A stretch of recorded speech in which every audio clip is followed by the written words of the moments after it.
Bismillahirrahmanirrahim. Assalamualaikum warahmatullahi wabarakatuh. Sahabat musbi yang dirahmati Allah, Nabi Ibrahim alaihissalam adalah putra pertama Azar dari 3 bersaudara, keturunan Sam bin Nuh. Ayahnya seorang tukang pembuat patung berhala yang dijadikan sesembahan pengikut Raja Namrud. Beliau dilahirkan pada tahun 2295 sebelum Masehi di Babilonia yang sekarang menjadi Irak pada zaman Raja Namrud. Raja Namrud merupakan seorang raja yang memerintah tanpa undang-undang seperti sekarang. Ia seorang raja yang kejam dan mengaku dirinya sebagai Tuhan. Kaum Raja Namrud semuanya menyembah berhala, sedangkan Nabi Ibrahim alaihissalam diutus oleh Allah Subhanahu wa Ta'ala menjadi nabi dan rasul untuk meluruskan perbuatan Raja Namrud dan para pengikutnya. Nabi Ibrahim alaihissalam sejak kecil sudah terpelihara dari segala macam syirik dan maksiat. Hidayah Allah telah mempengaruhi jiwanya sehingga patung-patung, arca-arca yang menjadi sesembahan mereka menimbulkan soal dalam hatinya. Ia selalu termenung, timbul pertanyaan dalam hatinya, kenapa ini yang harus disembah? Padahal tak dapat mendengar dan melihat, apalagi menghidupkan dan mematikan. Benarkah ini Tuhan? Siang malam ia mencari Tuhan dengan akalnya, mencari Tuhan yang sebenarnya, sebagaimana diterangkan dalam Al-Quran. Ketika malam telah menjadi gelap, dia Ibrahim melihat sebuah bintang, lalu dia berkata, "Inilah Tuhanku." Maka ketika bintang itu terbenam, dia berkata, "Aku tidak suka kepada yang terbenam." Lalu ketika dia melihat bulan terbit, dia berkata, "Inilah Tuhanku." Tetapi ketika bulan itu terbenam, dia berkata, "Sungguh, jika Tuhanku tidak memberi petunjuk kepadaku, pastilah aku termasuk orang-orang yang sesat." Kemudian ketika dia melihat matahari terbit, dia berkata, "Inilah Tuhanku, ini lebih besar." Tetapi ketika matahari terbenam, dia berkata, "Wahai kaumku, sungguh, aku berlepas diri dari apa yang kamu persekutukan. Aku hadapkan wajahku kepada Allah yang menciptakan langit dan bumi dengan penuh kepasrahan, mengikuti agama yang benar, dan aku bukanlah termasuk orang-orang musyrik." Quran Surat Al-An'am ayat 76-79. Demikianlah Nabi Ibrahim mencari Tuhan dengan mempergunakan akal pikirannya, dengan memperhatikan alam sekitarnya, sehingga pada akhirnya berkesimpulan bahwa semua bintang-bintang yang tampak kemudian menghilang itu pasti ada penciptanya, yaitu Allah Subhanahu wa Ta'ala. Setelah Nabi Ibrahim alaihissalam memulai dakwahnya menyiarkan agama Allah Subhanahu wa Ta'ala, Nabi Ibrahim alaihissalam berani membersihkan kepercayaan-kepercayaan yang tidak benar. Beliau berani menghancurkan berhala-berhala yang tidak memberi manfaat dan tidak pula memberikan kemadorotan. Suatu hari ketika rakyat Babilonia merayakan hari besar di luar kota, Nabi Ibrahim tidak ikut dengan alasan sakit. Saat kota sudah sepi, Nabi Ibrahim pergi menuju Haikal, tempat peribadatan kaumnya, dengan membawa sebuah kapak besar. Ia menghancurkan semua berhala itu kecuali sebuah patung yang paling besar. Lalu Nabi Ibrahim alaihissalam mengalungkan kapaknya di leher berhala itu dan terus meninggalkan Haikal. Ketika kaumnya pulang, mereka langsung menuju Haikal, tempat peribadatan. Dilihatnya, berhala-berhala itu telah hancur. Mereka tidak sok lagi bahwa Nabi Ibrahimlah yang menghancurkannya. Nabi Ibrahim ditangkap dan diadili.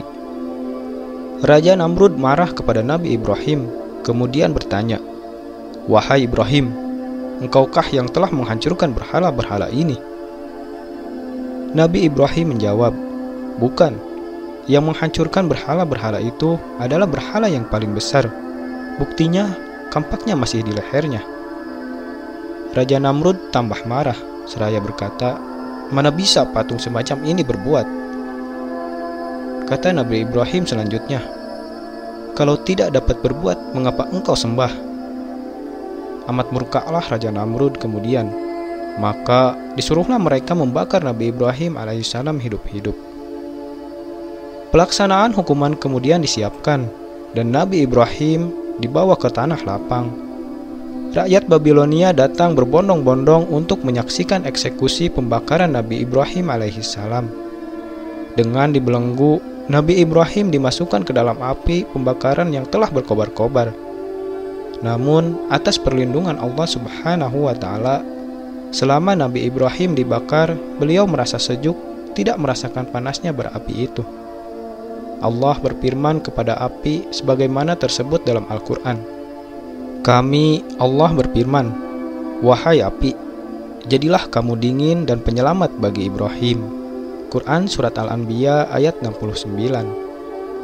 Ketika kayu bakar telah habis dan menjadi abu, Nabi Ibrahim keluar dengan selamat.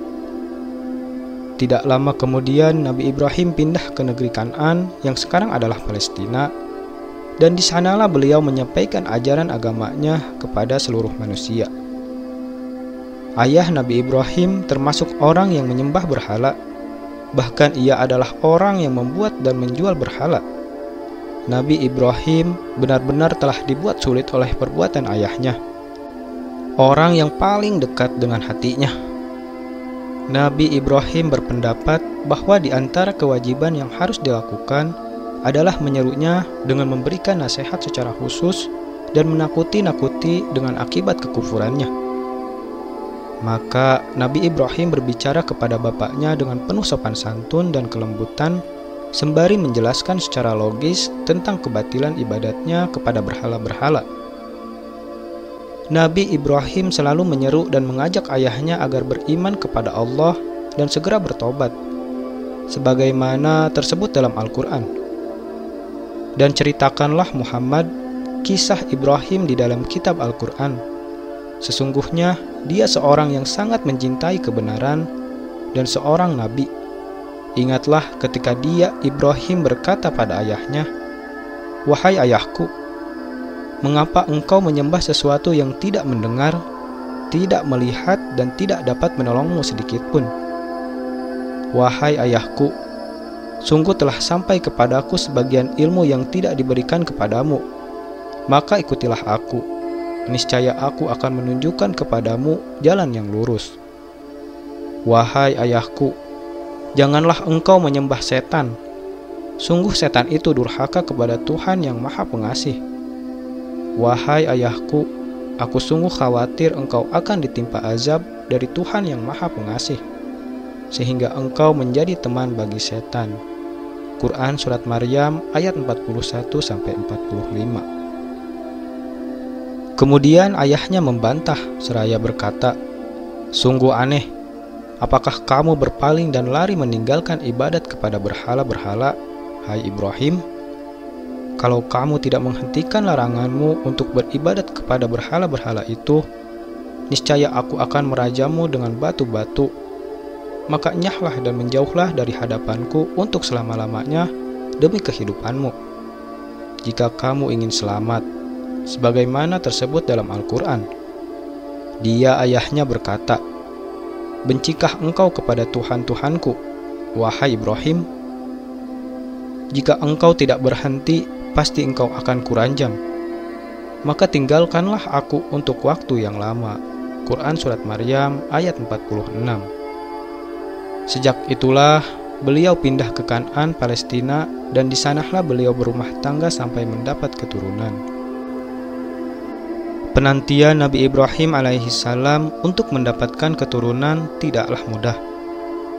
Di usianya yang menginjak usia 100 tahun, Nabi Ibrahim pun baru diberikan keturunan. Dalam kisahnya, kita mengenal dua nama istri Nabi Ibrahim, yakni Siti Sarah dan Siti Hajar. Dari Siti Sarah, lahirlah Ishak, cikal bakal dari bangsa Yunani dan Bani Israel, beserta nabi-nabi lainnya. Sedangkan dari Siti Hajar, lahirlah Nabi Ismail. Dari keturunan Nabi Ismailah, kelak Nabi Muhammad SAW lahir sebagai Nabi dan Rasul terakhir. Tak hanya menanti keturunan, Allah juga sempat menguji keimanan Nabi Ibrahim alaihissalam dengan mimpi menyembelih putra kesayangannya, yaitu Nabi Ismail alaihissalam. Setelah menyampaikan mimpi tersebut, Nabi Ismail justru begitu taat dan bersedia jika memang itu merupakan perintah Allah Subhanahu wa Ta'ala. Nabi Ibrahim pun pergi bersama Nabi Ismail ke Mina. Ketika hampir menyembelih putranya sendiri, Allah pun menyelamatkan Nabi Ismail dan menggantinya dengan kambing. Dari peristiwa itulah Allah Subhanahu wa Ta'ala juga mewajibkan ibadah kurban bagi seluruh umat muslim hingga sekarang. Wallahu a'lam bishawab. Wassalamualaikum warahmatullahi wabarakatuh.